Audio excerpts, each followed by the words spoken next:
In January 2015, a call is received from a medical clinic in Tomball, Texas, a tiny town outside of Houston. "I need the police to arrive as soon as possible. A member of the patient's family is pointing a gun at me." The threat maker was the father of one of the sufferers. George Pickering II, George Pickering III's father, had just been certified brain dead at the hospital. He had taken over the hospital room and was brandishing a 9mm handgun at the medical staff, claiming he was dissatisfied with the judgment on his kid. Pickering was inebriated and yelling, "I'm going to kill them all. Please leave my son and me alone," he threatened. "Don't think I'm going to be the only one with this pistol," he added. And so on, with new threats. At first look, the rejection of the medical staff's verdict appeared to be a perverted fatherly attitude. But first, let's delve a little deeper into the story. Pickering III, 27, suffered a major stroke not long ago and was transported to the hospital. A stroke occurs when part of the blood arteries flowing to the brain become blocked or burst, resulting in brain damage. It typically affects persons in their 40s and 50s, as well as those with pre-existing medical issues. Pickering, 27, is still in his early 20s. However, he had pre-existing problems and had previously experienced a similar stroke. He was treated right away when he arrived at the emergency room. However, it was decided that he was ineligible for medicine, surgery, or even a procedure. A few time later, he was declared brain dead. The family who raced in were heartbroken. It was difficult to believe that he'd just celebrated Christmas and New Year's in good health, and then he was certified brain dead. Of course, he's had many falls in the past, but he's always bounced back quickly. They were expecting him to bounce back this time, so the surprise was even bigger. But, before they could absorb their emotions, the hospital handed them a weird piece of paper as they stood at their son's bedside. It was a slew of consent documents for dealing with brain-dead patients. They were attempting to hasten the process. The first thing they demanded was that we agree to discontinue life-sustaining therapy. His son was brain dead at the time, unable to breathe on his own. As a result, he was on a ventilator, which was barely keeping him alive. "He's effectively dead if you turn off the ventilator. We're not going to take him off the ventilator right away," the medical team explained, "but we're going to take him off life support when we think there's no longer any hope of recovery." In other words, they want you to agree to discontinue life-sustaining therapy. In truth, many people who have been declared brain dead are able to donate their organs. These are the types of documents that provide information about the relevant organizations. Of course, this is a tough process for the braindead's family, but they must be informed, and it is ultimately for the general good. It is also a procedure used when it is assessed that a brain-dead individual has little hope of recovery. But something didn't feel right to my father, Pickering II, at the time. While he recognized the medical staff's capacity to make this conclusion, he thought it unusual that someone who had only recently been admitted would be certified brain dead so rapidly. After all, the previous time he'd collapsed, he'd been in a similar scenario and had returned with therapy. The father requested that the medics examine his son again. But they declined, claiming that they had already completed their task. In fact, this occurs frequently. It is typical for a family of brain-dead people to be upset by the news, because the patient appears to be sleeping peacefully when they see them. So it's difficult for them to maintain optimism, and the medical team reaffirmed that day, "Your son is definitely brain dead, and there's no hope for him to survive." You have to be a little realistic at this stage, but Pickering Jr. couldn't help but feel like he was on the verge of something. The first thing that struck him as weird was how quickly the entire procedure moved. So he decided to wait 3 or 4 hours to see how my son was doing. However, the hospital remained impatient. How could he get only 3 or 4 hours when his cherished son's life was on the line? the father considered a last resort. He was discharged from the hospital and returned home. He drank half a bottle of vodka, took a revolver from a cupboard, and returned to the hospital. He also threatened the medical personnel. He just asked for one thing. He requested that they transport him to the room where his son was currently located. Terrified, the medical personnel did what he requested and transported him to the room before calling the cops. A few minutes later, a U.S. Special Forces team arrived and approached Pickering 2, as the police attempted to negotiate. However, the father refused to do anything in front of his dying kid. Rather, he kept threatening, adding, "I'm not the only one with this gun right now." He then entered the hospital room and shut the drapes. He was alone himself with his son. He's lying there, seems at ease. He hoped fervently for a miracle. Let's simply wait 3 or 4 hours. The subsequent confrontation between Special Forces and Pickering 2 lasted around 3 hours. They thought that going into the room immediately away was too perilous. As a result, they decided to send a robot to open the curtains in the room containing the 2 guys. After some while, the robot enters and opens the curtain. At the same time, the special police officers outside the window point their rifles at Pickering, who is about to enter the frame.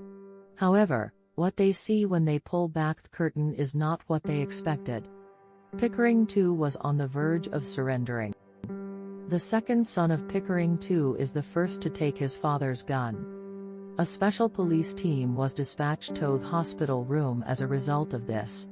At this point, the father yells, "My son is alive, please check him." No one, including the police, believed him at the time. He could see with his own eyes, however, that his son was not brain dead. He held his son's hand for the entire 3 hours, despite the fact that others couldn't see it because the curtains were drawn. Then, at one point, he felt his son's hand tighten, despite the fact that it was extremely small. This had to happen 3 or 4 times. The robots then entered and opened the curtains, and a convinced Pickering 2 surrendered because his son was still alive.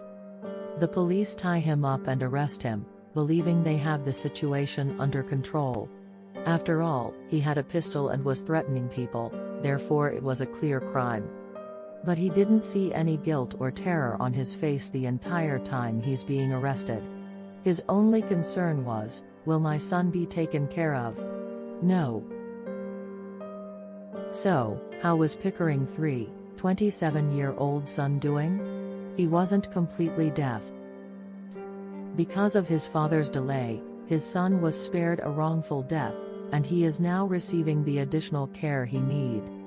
He progressively regains his health along the route. He even leaves the hospital totally healthy a few weeks later. What a ludicrous position, I mean. It's no surprise that his father put his life in danger. None of this would have been possible without him. Meanwhile, he's been transferred to a detention institution, where he admits to everything. During the conflict, he stated, "I have another weapon," which turned out to be a lie. In comparison to the special forces, he only had a pistol, which was too modest for him. He also lied about his motivation, claiming that it was an absolute duty of a parent to raise their child. Pickering 3 is not the only patient who has awoken after being declared brain dead.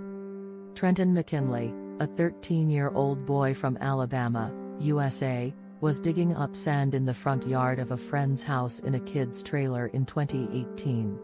"I'm riding in it when I smash on the brakes, and the trailer rolls over. McKinley collapses on the concrete floor. And then he smashes his head quite hard. The trailer then hits him in the head, fracturing his skull in 7 places. He is taken unconscious to the hospital. He has 2 emergency surgeries, but each time he goes into cardiac arrest, his heart stops totally for up to 15 minutes, rendering him brain dead. I think you should prepare for the worst," physicians finally advised the parents. "Even if he does recover, he will be in a vegetative state for the rest of his life. With this news, the McKinleys decided to put their sadness aside and give their son's organs to youngsters in need. They signed authorization documents to give his organs to 5 children and then decided to remove him from life support the next day. But then I got an urgent call from the hospital. McKinley's mom, his EEG is back, his pupils are responding, and he's moving his hands and feet. What a wonderful thing. He suddenly awoke from brain death on the day they were about to end his life. And he regains full consciousness after a week of waking up. Later, his body improves sufficiently to allow him to stretch his full body, and he returns home a month after the accident. Sure, he still had a few operations and treatments ahead of him, but they were little in comparison to death. A little halt here. There is a distinction to be made between brain death and a vegetative state. Simply said, in a vegetative state, just the human brain shuts down, and the person can still breathe on their own. However, in brain death, the brain is entirely injured and is unable to breathe on its own. So they can be kept alive for a while, but in brain death, their heart eventually stops beating and they die. Furthermore, once a person is deemed brain dead, it is allowed to discontinue life-sustaining care. However, if you are in a vegetative state, you cannot be removed from therapy, no matter how difficult it is for your family.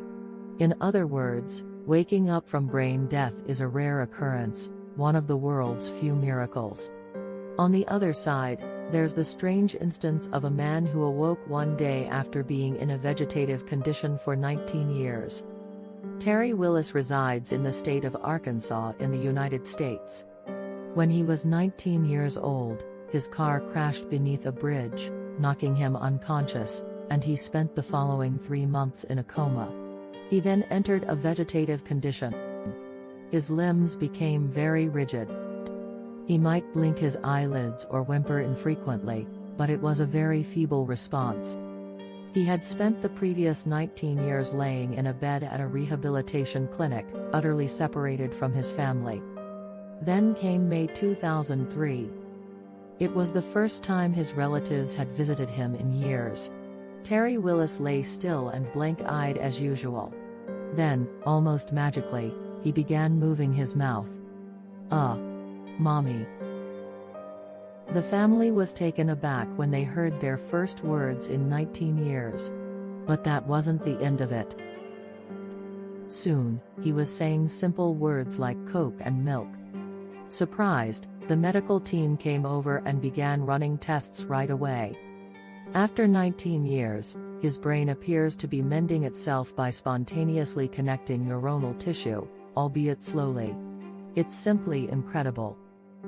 It had practically stopped all this time, and then his brain tissue began to rebuild itself. Terry's case threw the medical community into disarray. After all, he awoke 19 years later still paralyzed from the neck down. He could, however, say yes, no, and other self-expressions. This raises an interesting topic. So, did he remember the previous 19 years? Unfortunately, Terry had no recollection of his 19 years in the hospital. On the day of the disaster, he was still fresh in the mind of 19-year-old Terry. But his memory was so sharp that he could recall his grandmother's phone number and address from 19 years ago without error. Rather than dismissing this rare occurrence as a diagnostic error, the medical world has declared that it must be investigated to learn how these nerve cells spontaneously regenerated. It's enthralling. Perhaps it's because of miracles like this that families of brain-dead or vegetative patients don't give up on them as easily. Returning to the Pickering family, Pickering II, the father, was accused with a serious offense. He was allowed to return home, however, due to extenuating circumstances. In reality, he threatened his son's life. The incident was lauded as an act of bravery by the media, and both father and son became overnight celebrities. Following the father's trial, the son recovered completely, and they were interviewed by numerous media outlets together.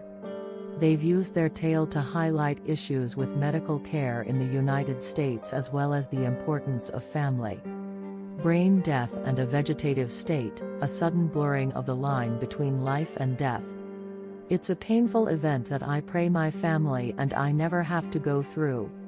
I'm not here to merely state that this was a medical error. Because no one can simply explain miracles. Rather, I'm hoping that today's story will touch your heart if you're living a hectic, tough life and wondering, did my life really matter?